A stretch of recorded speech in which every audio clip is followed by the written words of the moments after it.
اعوذ باللہ من بسم اللہ الرحمن الرحیم الحمد للہ رب العالمین والصلاة والسلام علی افضل الخلق محمد وآلہ الطیبین الطاہرین.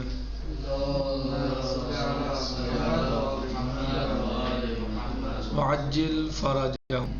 ہمارا درس اور گفتگو ہے سورہ مبارکہ حجرات میں آیت نمبر 12 کے سلسلے میں، جس میں اللہ عز و جل ارشاد فرماتا ہے اعوذ باللہ من الشیطان الرجیم بسم اللہ الرحمن الرحیم یا ایہا الذین آمنوا اجتنبوا کثیرا من الظن ان بعض الظن اسم ولا تجسسوا ولا یغتب بعضکم بعضا ایحب احدکم ان یاکل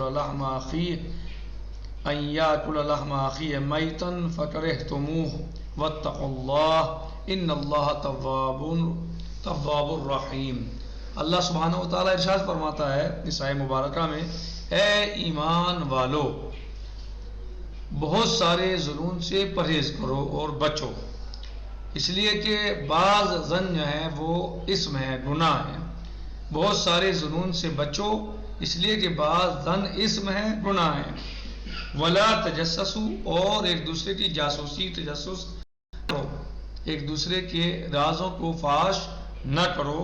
ولا یغتب بعضکم بعضا، اور نہ ہی ایک دوسرے کی غیبت کرو، پس پشت کسی کی برائی یا اس کے بارے میں غلط گفتگو نہ کرو. ایحب احدکم، کیا تم میں سے کوئی اس بات کو پسند کرتا ہے، کوئی چاہتا ہے اس بات کو، ان یاکل لحم اخیہ میتا، کہ وہ اپنے مردہ بھائی کا گوشت کھائے. کیا تم میں سے کوئی اس بات کو پسند کرتا ہے کہ وہ اپنے مردہ بھائی کا گوشت کھائے. فکرہتموہ، بس تم ان باتوں سے، ایسی چیز سے پرہیز کرتے ہو، بچتے ہو، کراہیت کرتے ہو کہ کوئی تم کسی مردہ بھائی کا گوشت کھائے، اس سے تم بچتے ہو، کراہیت کرتے ہو. واتقوا اللہ، بس تم اللہ کا تقوی اختیار کرو، اور تم اللہ کا تقوی اختیار کرو. ان اللہ تواب الرحیم، بے شک اللہ تواب اور رحیم ہے، توبہ کا قبول کرنے والا ہے اور اپنے بندوں پر رحم فرمانے والا ہے. تو اس آیت شریفہ کے بارے میں ہم نے متعدد پہلو سے گفتگو کی، اور قدر امکان ہم نے سمجھنے سمجھانے کی کوشش کی. مثلا سب سے پہلے اسی پہ گفتگو ہوئی کہ اجتنبوا کثیر من الظن، کہ بہت سارے ظنون سے پرہیز کرو. تو بہت سارے ظنون کیوں کہے گئے یہ سب بتا گیا. اس کے بعد کہ پھر توجیہ جو کی، اس کی وجہ بتائی کہ کیوں پرہیز کرو. تو کہا بعض ظن اسم، اس کی بھی توجیہ ہم نے بیان کی صاحب کتاب کے اعتبار سے، جو صاحب کتاب نے کتاب میں بیان کی ہے. اور پھر ہم نے بحث کی اور سمجھنے سمجھانے کی کوشش کی تجسسوا ولا تجسسوا کو. تجسس کے معنی کیا ہے، تجسس کیوں منع ہے، تجسس کے نقصانات کیا ہیں، یا سوء ظن کے نقصانات کیا ہیں. اور اب ہماری گفتگو چل رہی ہے ولا یغتب بعضکم بعضا، یعنی تم ایک دوسرے کی غیبت بھی نہ کرو، ایک دوسرے کے پس پشت برائی نہ کرو. اس کے نقصانات کیا ہیں یہ ہماری گفتگو چل رہی ہے. اور اللہ عز و جل نے منع فرمایا ہے کہ غیبت کرنا مناسب اور ممکن اور صحیح، یعنی غیبت کرنا صحیح نہیں ہے. تو ہم نے کل چیزوں کو بیان کیا کہ مثلا میں سے کوئی اس بات کو پسند کرتا ہے کہ کوئی اپنے مردہ بھائی کا گوشت کھائے، تم اس بات سے کراہیت کرتے ہو. تو مردہ کیوں کہا گیا، یعنی تعبیر جو کی ہے بڑی، یعنی تو یہ تعبیر کیوں کی گئی، کہ اس لیے کہ مثلا جب انسان سامنے نہیں ہوتا تو وہ کیسا ہوتا ہے، وہ اپنا دفاع نہیں کر پاتا. جب سامنے نہیں ہے تو اپنا دفاع نہیں کر پائے گا. تو گویا وہ ایسا ہے جیسے مردہ، اور اس کی آبرو کا ختم کرنا، اس کی عزت کو پانا، اس کی عزت اور آبرو پال کرنا، یہ کیا ہے، یہ گویا اس کے گوشت کو کھانا ہے. جو اس کی ہڈیوں پر گوشت ہے، جو جسم پر گوشت ہے، گویا اس کو کھانا ہے. تو یہ انسان جو کسی مومن کی، کسی بھائی کی غیبت کر رہا ہے، گویا اس کے جسم کا گوشت کھا رہا ہے. اور مردہ تعبیر کیوں کیا، کیونکہ جو انسان سامنے نہیں ہوتا وہ اپنا دفاع نہیں کر پاتا. مردیت سے جس طرح میت اپنا دفاع نہیں کر پائے گی، تو اسی طریقے چاہے جتنا بڑا بہادر ہو، شجاع ہو، انسان دنیا سے چلا گیا، مر گیا، تو اب بزدل سے بزدل بھی اس کے ساتھ جو کر لے، چاہے اس کی جس طرح توہین کر لے. اسی طرح جانور، شیر مر جائے، دوسرے جانور مر جائیں، تو بزدل سے بزدل بھی اس کے ساتھ جو ہے مثلا اس کے پاس جائے گا، اس کو مثلا ہاتھ لگائے گا، تو وہ کچھ نہیں کہہ پائے گا کیونکہ وہ مر چکا. تو لہٰذا جس طریقے سے مثلا مرنے کے بعد جو ہے وہ جانور یا انسان بالکل بے بس ہو جاتا ہے اور اپنا دفاع نہیں کر پاتا اور اس کے اختیار میں کوئی چیز نہیں ہوتی، اس میں طاقت اور قوت حیات نہیں ہوتی، تو اسی طریقے سے بالکل انسان غائب انسان ہے کہ جو آپ کے سامنے نہیں ہے اور آپ اس کی برائی کر رہے ہیں، اس کی غیبت کر رہے ہیں، اس کو عیوب کو بیان کر رہے ہیں، نقائص کو بیان کر رہے ہیں، تو وہ اپنا دفاع نہیں کر سکتا کیونکہ وہاں ہے ہی نہیں، وہ اسے پتہ ہی نہیں ہے کیا ہو رہا ہے اس کے بارے میں. صحیح. تو ہم نے تقریباً وَإِن ناجوان مردان ترین ستمی است کہ ممکن ہے انسان دربارہ برادر خود را روا دارات. اور یہ عام طور سے جو ہے یہ یعنی ستم ہے اور ظلم ہے کہ انسان مثلا اپنے مردہ بھائی کا گوشت نہیں کھا سکتا، وہ اس سے کراہیت کرتا ہے اس چیز کو، لیکن جو ہے وہ اس چیز کو جو ہے روا رکھے ہوئے ہیں انسان، اور لوگ جو ہے اس چیز بارے میں غور نہیں کرتے، دھیان نہیں دیتے اور ایک دوسرے کی غیبت کرتے رہتے ہیں. آرے ان تشبیح بیان گر زشتی فوق العادہ غیبت گناہ عظیم اونست. یہ تشبیہ جو دی گئی ہے کہ مثلا مردہ بھائی کا گوشت کھائے، کیا تم میں سے کوئی اس بات کو پسند کرتا ہے کہ وہ اپنے مردہ بھائی کا گوشت کھائے؟ یہ بہت یعنی تشبیہ جو ہے یہ بری تشبیہ ہے اور فوق العادہ ہے چیز، کیونکہ اس سے کیا سمجھ میں آتا ہے یعنی اتنی بڑی اور اتنی بھیانک تشبیہ دینا اللہ عز و جل کیا غیبت کرنے والے کے لیے کہ ایسا جیسے وہ اپنے مردہ بھائی کا گوشت کھا رہا ہو. یہ کس لیے ہے؟ یہ کس بات کو بتاتا ہے ہمیں؟ یہ اس بات کی طرف ہمیں درشاتا ہے اور ہمیں بتاتا ہے کہ غیبت کس قدر گناہ عظیم ہے، کس قدر بڑا گناہ ہے، کس قدر بڑا گناہ ہے غیبت، کہ ایسا ہے کہ جیسے انسان غیبت کرنے والا انسان اپنے مردہ بھائی کا گوشت کھا رہا ہو. در روایات اسلامی چنانکہ خواہد آمد نیز اہمیت فوق العادہ بمسئلہ غیبت دادے شدہ است. روایات اسلامیہ میں غیبت کو بہت زیادہ جو ہے یعنی اہمیت دی ہے، یعنی غیبت نہ کرنے کے بارے میں بڑی روایات ہیں اور اس مسئلے کو بڑی اہمیت دی ہے کہ غیبت نہ کی جائے، غیبت بری چیز ہے. اور روایات اسلامی جو آئیں گی انشاءاللہ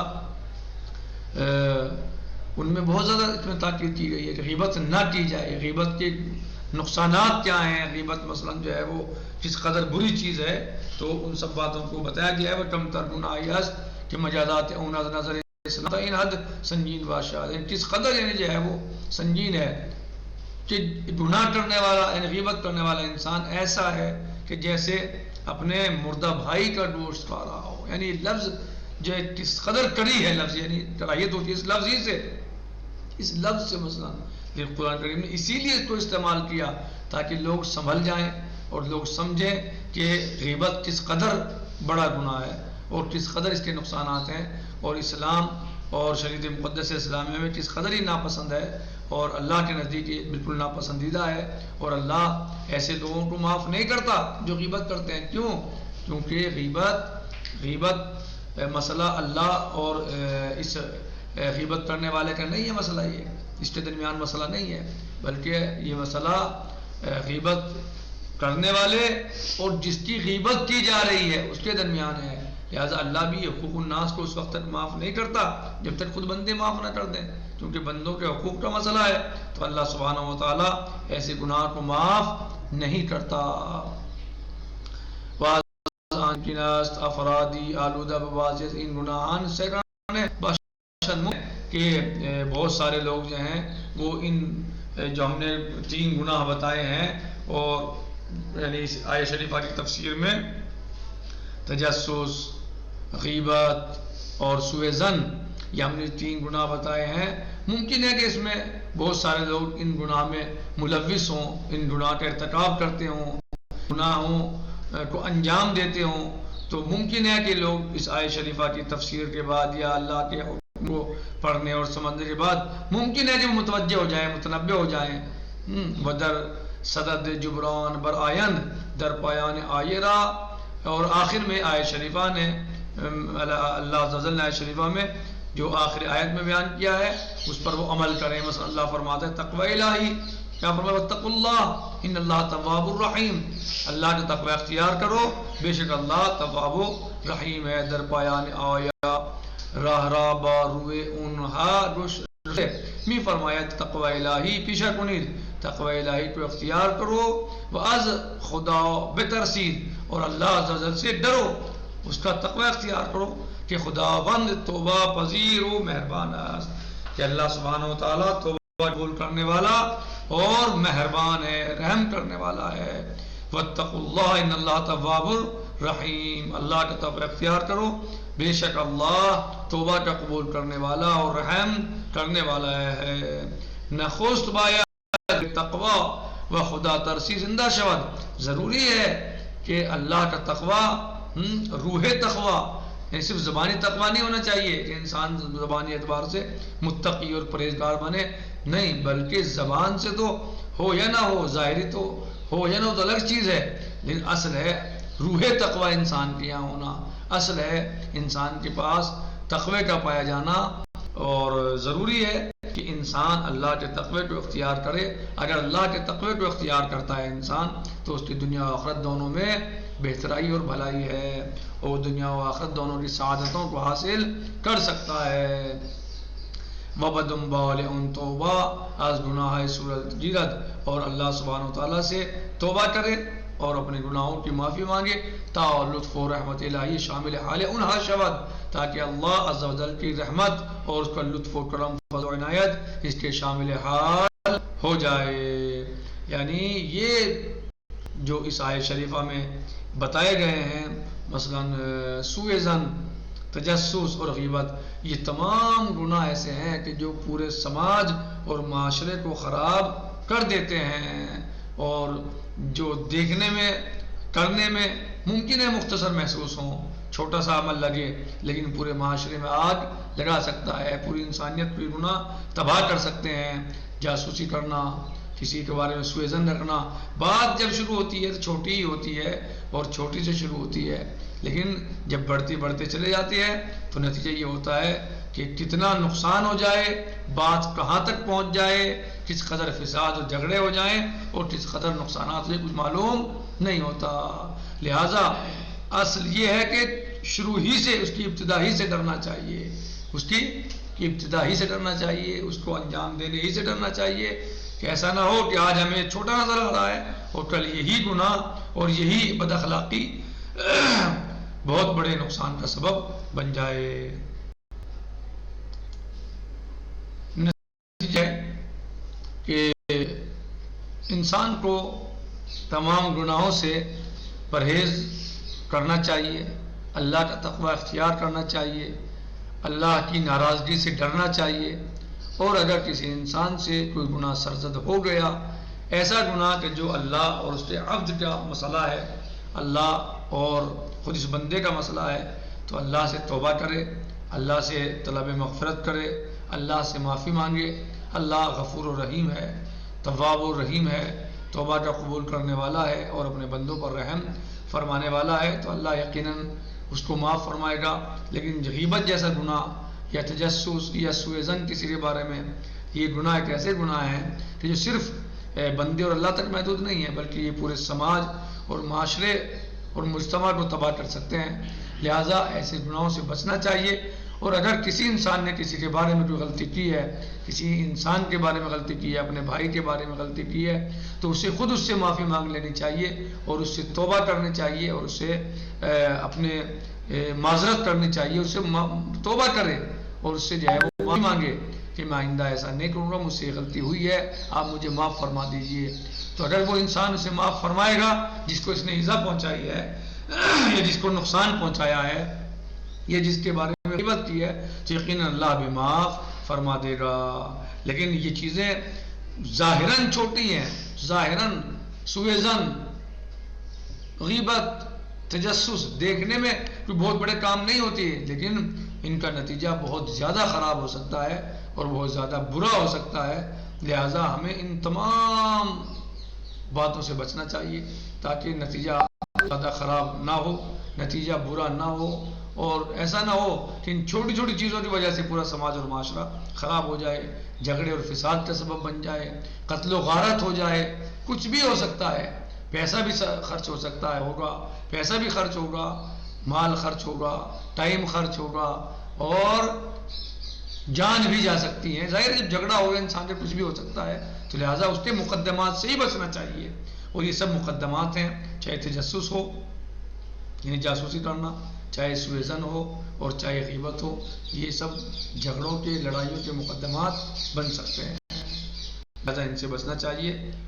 کوشش کریں کہ ہم سب ایسی بیماریوں سے اللہ عز و جل ہم سب کو محفوظ رکھے کہ جو اللہ کی نظر میں یقیناً ناپسندیدہ ہیں اور جو پورے سماج اور معاشرے کو خراب کر سکتی ہیں، اور جن چیزوں سے اللہ نے منع کیا ہے پروردگار ہم سب کو ان سے بچنے کی توفیق عطا فرمائے.